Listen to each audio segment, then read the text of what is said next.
And a good Thursday midday to you. Roger Hill of Weathering Heights for the VELCO Weather Hazards Outlook. This weather video is driven by 802cars.com, representing 802 Toyota, Twin City Subaru, and 802 Honda. They're all located off of Exit 7 on Interstate 89. Looking at some cloudiness earlier on this morning by drone. Area of higher pressure currently is building across the region, centered a little to our south. A weather system off to the west of us across the Great Lakes is going to shift to the north of us and ride to the north, and will not be a factor. Periodic cloudiness upstream will push into the region from time to time, especially with some high and mid-level clouds, especially tonight. But we're looking at really a couple of nice days with this area of higher pressure, and it'll work its way off the coast and still can influence our weather during the day on Friday. It's not until Friday evening we have a separate weather system that'll be moving up the Appalachians and eastern seaboard. This is a slug of rain. It'll produce mixed precipitation Friday night, and some issues with some gusty downsloping winds. These winds will be east to southeasterly, favoring along the western slopes. We're looking at generally 40 to 50 mile per hour wind gusts, strongest at the summits, but some downsloping potential. There could be some minor impacts.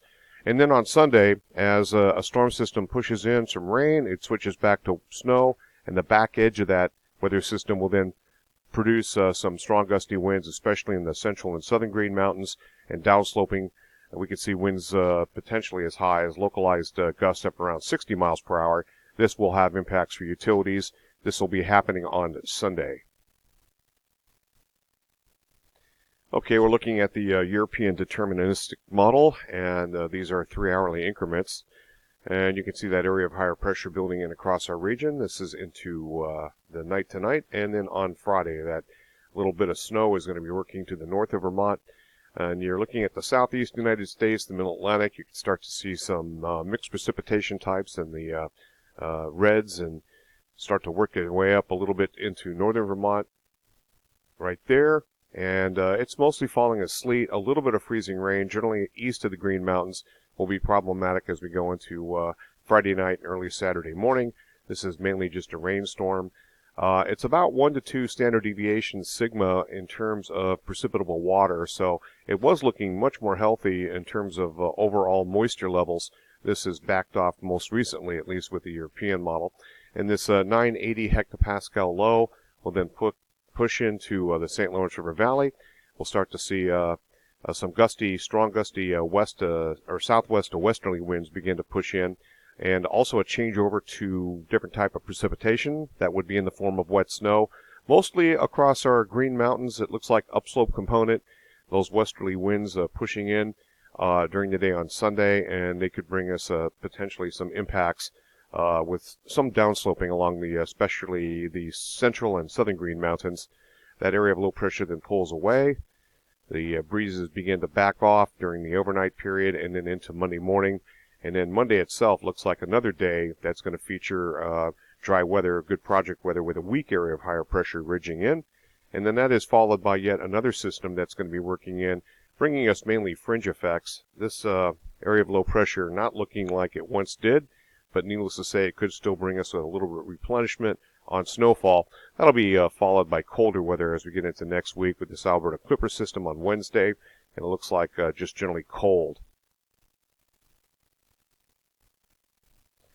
And looking at the issues at hand, it's mainly going to be gradient winds, otherwise just some travel impacts.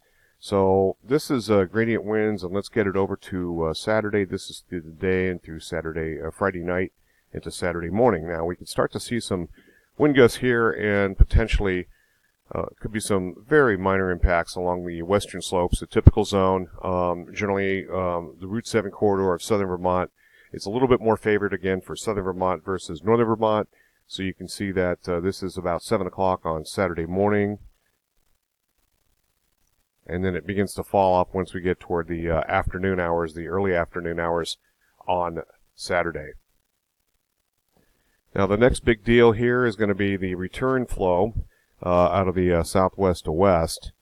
And this is what we're looking at in terms of impacts, 40 to locally 60 mile per hour wind gusts, generally on the eastern slopes. It looks like most favored, definitely Windsor and Windham County, sort of downsloping. You can see 51 miles an hour predicted here.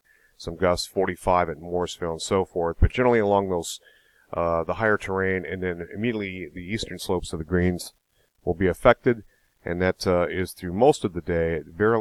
It ramps down kind of slowly. You can still see some action going on into the evening hours and even into the overnight period as we head into Sunday night. By the time we get to Monday, things are going to be calming down as high pressure builds in, a weak area of higher pressure at that with better project weather. GFS is in pretty decent agreement with the European model overall. There's minor issues, but you can see kind of a double peak here. This is as this area of low pressure passes over Vermont, it's going to bring us rain, and then on the backside a little bit more in the way of snow. The indications are that there's going to be a little bit of a lull in between as that area of low pressure passes just about right overhead. And then on the backside of that snow, it brings in much colder air. This is the system on Tuesday of next week that could bring us a little bit of snow accumulation as well. Precipitation type is the main takeaway here. You can see a little bit of wet snow on the front end, maybe some mix, and then it goes to all rain. It goes back to some snow, a little bit of a lull, and then mostly snow here. I would ignore this with advertising of mixed precipitation types. I think it's going to be all snow once we get into Tuesday's system. Looking at 2-meter temperatures, not a whole lot to see there. 850 hectopascal level. You can see above the 0-degree isotherm or the freezing mark, 32 degrees Fahrenheit. So that is moisture that's going to be falling as rain. This is going to be falling as snow, and so forth. Looking at the precipitable water, this leading edge of the rain part is much bigger than what's going to be falling on Tuesday. And then one last show here. You can see the blue line is the most current model run of the GFS ensemble, and you can see that we're looking at generally about 4 inches accumulation with just a little smidge on that front end with a little bit of mixture types on Friday night. And that's going to be about it.